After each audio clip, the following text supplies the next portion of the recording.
지난 주간 제가 출장 오신 분과 함께 얘기를 나눌 수 있는 기회가 있었습니다. 그분이 이런 말을 했습니다.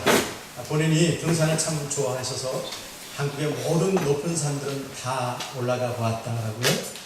그런데 한번 올라가던 도중에 실패한 경험이 있는데 그 산은 그렇게 높은 산이 아닌 900m 정도의 산이었다라고요.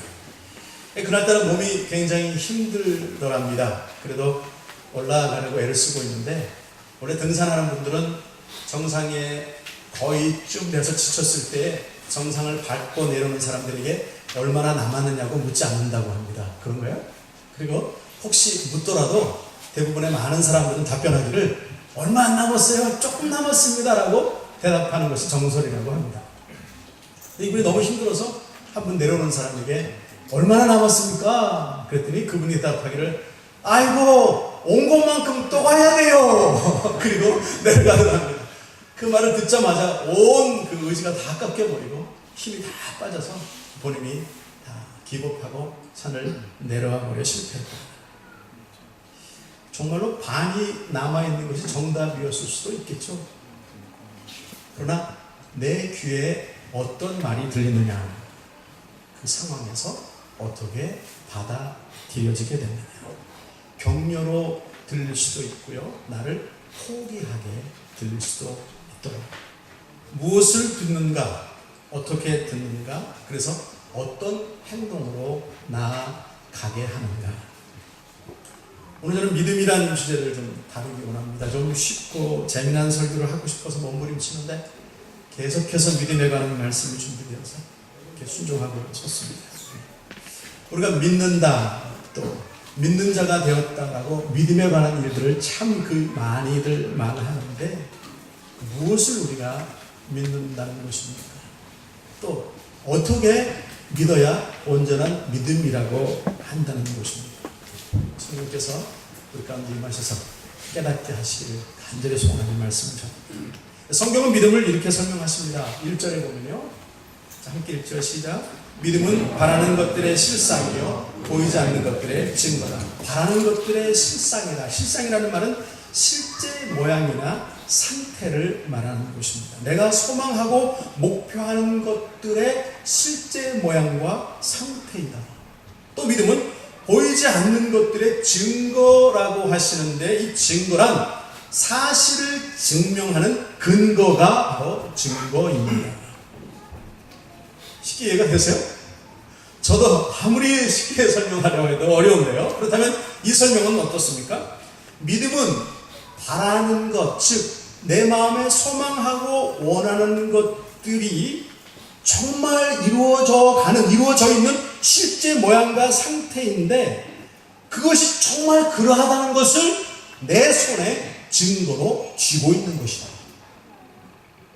헬라어로 이 실상은 히포스타시스라고 되어 있는데 증빙 서류 혹은 발판이라고 되어 있습니다. 내가 아직 이사를 하진 않았지만 내게는 그 집에 대한 소유권의 증빙 서류가 있다면, 내가 그 서류를 내 손에 꼭 쥐고 있다면, 내가 아직 들어가 살지는 않지만 그 집은 나의 것인 거라는 거죠.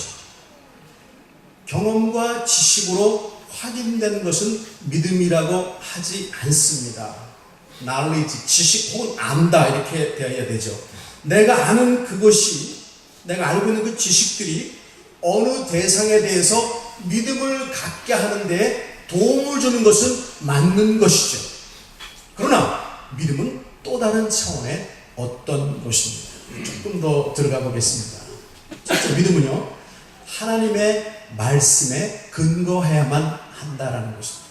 로마서 10장 17절 함께 읽습니다. 자, 시작. 그러므로 믿음은 들음에서 나며 들음은 그리스도의 말씀으로 말미암는다. 믿음은 듣는 것으로부터 온다.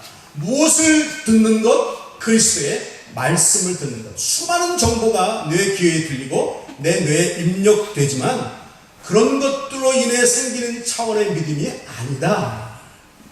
나에게 정말 중요한 것, 내 생명, 영혼에 관한 것에 대해서 믿게 하는 그 믿음을 다루는 것인데, 그것은 다른 어떤 것부터 주어지는 것이 아니고 오직 나를 구원하실 수 있는 그 주님의 말씀으로만 나에게 다가올 때에 가능한 것이다 라고 설명하십니다. 마태복음 4장 4절에서 예수님이 이렇게 말씀하십니다. 자, 함께 읽죠. 시작. 예수께서 대답하여 이르시되 기록되었을 때 사람이 떡으로만 살 것이 아니요 하나님의 입으로부터 나오는 모든 말씀으로 살 것이다. 여기 떡으로만, 모든 말씀. 예수님께서 예수님이 아니시게 하려는 사탄의 시험을 받고 계십니다. 사탄이 말합니다. 돌로 떡들을 만들어 보아라. 이렇게 답변하시죠. 사람은 떡으로만 사는 것이 아니다. 떡으로 사는 게 아니라 떡으로만 사는 것이 아니다. 아직 믿음이 없다면 믿음이 없는 그 사람에게 가장 중요한 것은 무엇입니까? 먹고 사는 문제죠. 떡이라는 거예요. 떡. 먹고 사는 것이 중요하지 않다는 말씀이 아니라 떡만 쫓는 인생이 참 인생의 모습은 아니다를 말씀하시는 거죠. 믿음은 육신적인 한계, 그것이 다라고 생각하는 것을 벗어나 하나님의 말씀을 듣고 그것이 나에게 들려올 때 생기는 것이다. 우리가 아브라함을 성경에 가장 뛰어난 믿음의 조상이다라고 인정하는데요. 아브라함의 예를 좀 보겠습니다. 히브리서 11장 8절입니다. 시작. 믿음으로 아브라함은 부르심을 받았을 때 순종하여 장래 유업으로 받을 땅에 나아갈새 갈 바를 알지 못하고 나아갔으며, 아브라함은 하나님이 들려주신 말씀을 듣고 믿었습니다. 그것은 자신의 의지의 결정에 관한 것이죠. 성령께서 물론 도우시고 계십니다. 그 말씀은 어떤 말씀이냐면 내가 너로 장래에 땅을 엄청나게 부어주겠다라는 것이었습니다. 아브라함은 그 말씀을 듣고 그 말씀편의 설교로 그 말씀을 나의 것으로 갖기로 의지를 가지고 순종했습니다. 받아들인 것입니다. 그리고 받아들인 것에서 그친 것이 아니라 아브라함의 위대함은 받아들인 것은 지금 나에게 하신 말씀이고 내가 지금 받아들일 수 있지만 하신 그 약속들은 장래에 관한 것이기에 머물러 있는 것이 아니라 받아들이고 믿었다면 장래를 향하여 그분의 말씀을 듣고 쫓아 나아가는 행동까지를 포함하는 것이다라는 사실입니다. 믿음은 멈추는 것이 아니고 계속 들으며 그 순종을 따라 행동으로 계속 나아가는 것까지를 포함한다. 이것이 바로 우리가 따를 믿음이다. 믿음은 무엇입니까? 첫째, 믿음은 하나님의 말씀에 근거해야만 하는 것이다. 두 번째로는 믿음은 감각이 아니라 영에 속한 것입니다. 감각이란 무엇입니까? 보고, 듣고, 냄새 맡고, 맛보고, 만져보는 것을 말하죠. 그런데 우리 중에 누가 하나님을 보았습니까? 우리 중에 누가 그분의 소리를 직접 듣습니까?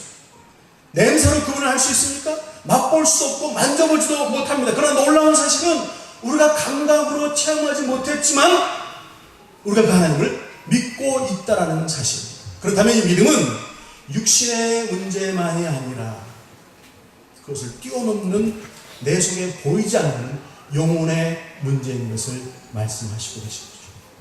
로마서 4장 18절 이렇게 말씀하십니다. 함께 읽죠. 시작. 아브라함이 바랄 수 없는 중에 바라고 믿었으니 이는 내 후손이 이가 되리라 하신 말씀대로 많은 민족의 조상이 되게 하려 하심이라. 그가 100세나 되어 자기 몸이 죽은 것 같고 사라의 패가 죽은 것 같음을 알고도 믿음이 약하여지지 아니하고 믿음이 없어 하나님의 약속을 의심하지 않고 믿음으로 견고하여져서 하나님께 영광을 돌리며 약속하신 그것을 또한 능히 이루실 줄을 확신하였으니. 하나님의 말씀은 너로부터 민족 수많은 자손이 나올 것이다. 하지만 지금 아브라함의 상황은 불가능합니다. 자신은 이미 100세가 되었고 부인 사라는 90세가 되었습니다. 둘 다 아이를 생산치 못하는 육신적 한계에 이르렀다. 자, 보십시오. 내 경험과 지식은, 내가 아는 모든 것들은 이것은 아니야, 안 된다라고 말합니다. 그러나 하나님의 말씀, 내가 듣고 믿음을 갖게 하는 하나님의 말씀은 그것들과 반대되더라. 된다고 하십니다. 하시겠다고, 한다라고 말씀하십니다. 여기서 내가 내 의지를 가지고 어느 편에 서느냐, 포기할 것이냐, 그대로 그냥, 아니면 내가 하나님의 내 귀에 들려주신 그 약속의 말씀을 믿고 그분과 더불어 장래를 향해 더불어 나아갈 것이냐. 믿음은 끊임없는 선택이 것입니다. 지금 아브라함은 무엇을 선택했습니까? 불가능하다는 것을 알지만 그럼에도 불구하고 믿음이 약해지지 않았다. 어떤 상황, 상태라고 할지라도 그것을 넘어서서 하나님께 초점을 맞추고 말씀을 붙들었다. 그 약속을 의심하지 않았다. 도리어 믿음이 견고해졌다라고 말씀하십니다. 하나님께서 영광 가운데 그 일을 이루실 것을 믿었더라. 내 처지, 내 형편, 내 감각, 그 경험, 그 모든 것 위에 반드시 위치할 것이 하나님의 말씀입니다. 우리 믿음의 근거가 되는 하나님의 말씀, 나를 위한 온전케 하시는 은혜로 복 있는 것입니다. 수많은 일들이 내 앞에 있습니다. 우리는 계속 결정해 나갑니다. 믿음의 사람, 믿음의 일들이죠. 내가 포기할 것이냐, 내 경험, 내 모든 것들을 이렇게 말하고 있는데 안 된다고 말하는데 하나님 말씀을 이렇게 말씀하시는데 그 사이에 갈등이 있으세요? 있어야죠.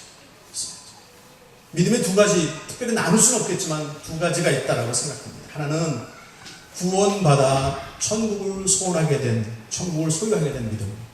저는 그것을 간신히 구원만 받은 믿음이다라고 말합니다. 둘째 믿음은 우리에게 필요한 믿음. 구원받은 자라면 이제 그 구원받은 자답게 이 땅을 하나님 편에서 하나님 말씀을 따라 하나님과 놀라운 것들을 경험하며 그분이 원하시는 기뻐하시는 바가 되어져 가는 믿음. 계속해서 성장해 나가는 올라가는 믿음, 그것이 우리에게 필요한 믿음, 우리가 추구해야 될 믿음이다라고 믿습니다. 어느 편에 서야 될지 계속 갈등하고 힘들지만 계속해서 그럼에도 불구하고 하나님의 말씀에 설 수 있다면 그 편에 설 수 있다. 자, 히브리서 11장 3절에 이렇게 말합니다. 자, 시작. 믿음으로 모든 세계가 하나님의 말씀으로 지어진 줄을 우리가 아나니 보이는 것은 나타난 것으로 말미암아 된 것이 아니다. 우리는 눈에 보이는 것들만 생각하며 그것이 전부야라고 살아갑니다. 그러나 하나님의 말씀이 이렇습니다. 우리 눈에 보이는 것들은 눈에 보이는 것들이 만들어낸 것이 아니다. 보이지 아니하는 하나님이 계시다. 그분이 만드신 것이다. 그 하나님이 나를 만드셔서 나는 이제 세상에서 눈에 보이는 실체가 되었습니다. 그런데 거기에 플러스 그 만드신 실체가 되게 하신 하나님께서 당신의 살아있는 영, 성령, 생명, 생명을 우리의 코에 불어넣으셨다. 그래서 나는 이제 하나님과 한 영이 되는, 살아있는 영이 되는, 하나님과 하나 되게 하는 영을 소유한 자가 되었다. 그 영은 걸컥 보이지 아니하지만 육신보다 더 소중한 것이다. 그러니까 믿음은, 믿음의 세계라는 것은 보이는 세상에서 보이지 않는 것들을 소유한 사람으로서 보이지 않는 것들을 소망하며 살아가는 것이 바로 믿음의 사람, 믿음의 삶이다라는 거죠. 육신은 있는데 영을 넣어주지 아니한 동물들은 살아있죠. 짖고 말하고 행동합니다. 그러나 동물들에게는 사람들만이 가지고 있는 독특한 차원의 믿음은 없습니다. 동물들에게 믿음이 필요하지 않죠. 왜냐하면 동물들에게는 영적 교류와 영적 현상들이 필요하지 않기 때문입니다. 하나님의 영을 소유한 것들이 아니기 때문에 동물들은 결코 모여서 예배하지 않습니다. 예배하는 존재는 오직 사람뿐입니다. 영으로 창조받은 우리만 예배하는 줄. 그러게 우리는 다른 차원의 영적인 존재들이다. 그러게 보이는 세상을 따라 흔들리지 않아야 할 사람들, 감각대로 그저 있는 것 그대로만 받아들이며 사는 존재가 아니어야 합니다. 영적인 차원의 것들로 보며 해석하며 세상을 살고 그리고 영원히 사는 사람처럼 살아야 하는 것입니다. 믿음은 세상을 살지만 그것을 넘는 영적인 일이다. 세 번째는 믿음으로 세상을 이기며 사는 것입니다. 히브리서 10장 38절입니다. 함께 읽죠. 시작. 나의 의는 믿음으로 말미암아 살리라. 또한 뒤로 물러가면 내 마음이 기쁘지 아니하리라 하셨으니 우리는 뒤로 물러가 멸망할 자가 아니요 오직 영혼을 구원하며 이르는 믿음을 가진 자니라.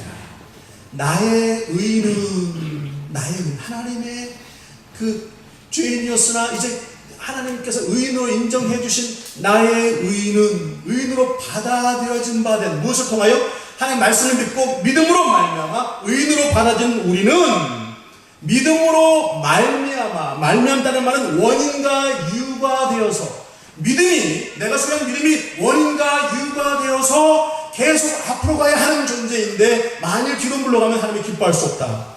어떤 경우도 나는 계속해서 꾸준히 앞으로 하나님의 기쁨으로 나아가야 한다. 믿음으로 살아가는 것, 내 귀에 들린 나에게 말씀하시는 설교를 통하여 또 어떤 다른 것들을 통하여 공부를 통해서 퀴즈를 통해서 나에게 요구하시는 하나님의 말씀, 그 말씀을 따라 사는 것이 힘들죠. 왜 우리의 믿음이 성장하지 않습니까? 믿음이 왜 힘들다고 말합니까? 왜요? 저는 수영하는 원리와 같지 않나 생각합니다.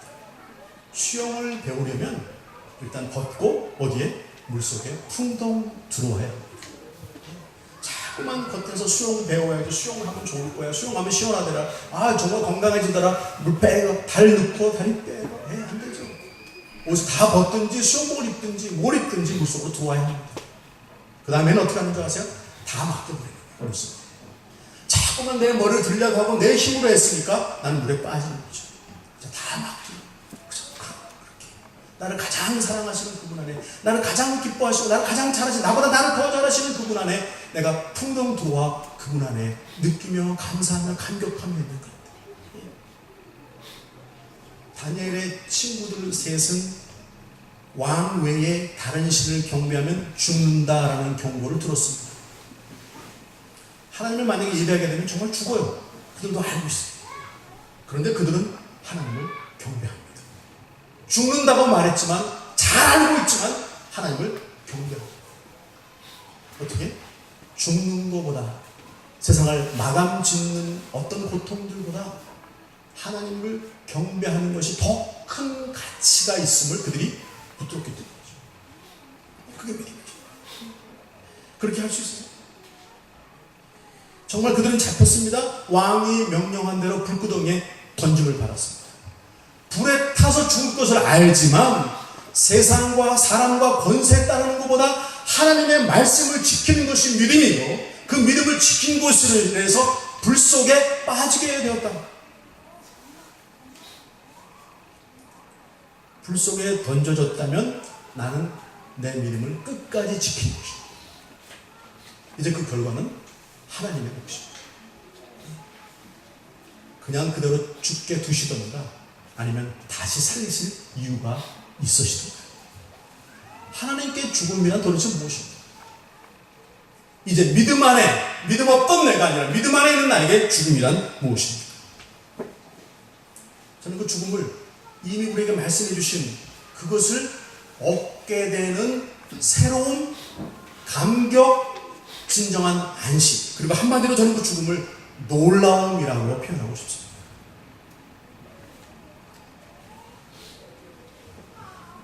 목숨보다 믿음을 지킨 다니엘의 친구들을 하나님께서 살리셨습니다. 그렇게 하실 수도 있으시고 그냥 불에 죽게 하실 수도 있으시고, 어떠하든지 하나님이 가장 복되게 하실 것이다. 이것을 믿으십니까? 내 목숨이 달린 문제 앞에서라도 믿을 수 있습니다.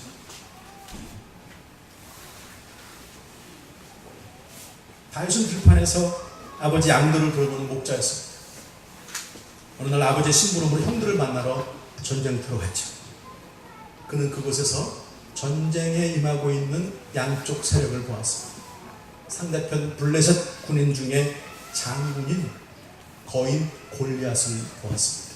그리고 또 그 골리앗의 기세에 눌려서 두려움에 떨고 있는 이스라엘 군사들을 보았습니다. 그리고 그 다윗은 자존심이 상했습니다. 하나님의 백성이 어찌, 하나님의 뽑힘받은 군사들이 어찌 하나님이 속해 있지 않은 자들에게 떨 수 있겠느냐. 저는 이것은 다윗의 믿음의 자존심이라고 말하고 싶습니다. 믿는 자들은 자존심이 있어요. 내가 믿는 자인데 어찌 이런 행동을 할 수 있냐. 자존심.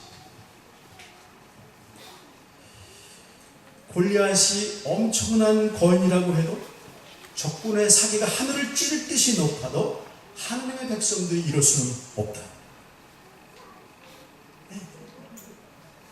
그는 자신이 스스로 골리앗을 혼자 상대하겠다고 말합니다. 형들이 조롱하고 말립니다.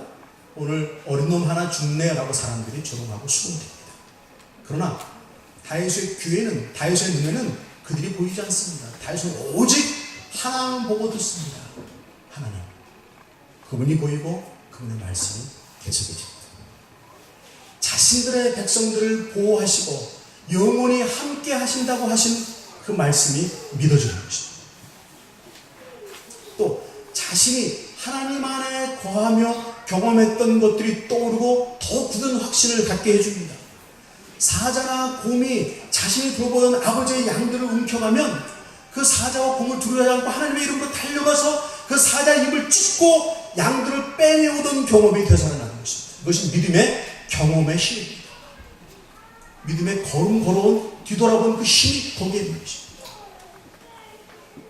할례받지 못한 저 백성들이 감히 내가 하나님 나와 함께 하신 그 놀라운 일들을 내가 믿고 있는데 어찌 하나님을 모욕하겠느냐, 그렇게 말할 수 있는 능력이 그 힘에서 나오는 것입니다.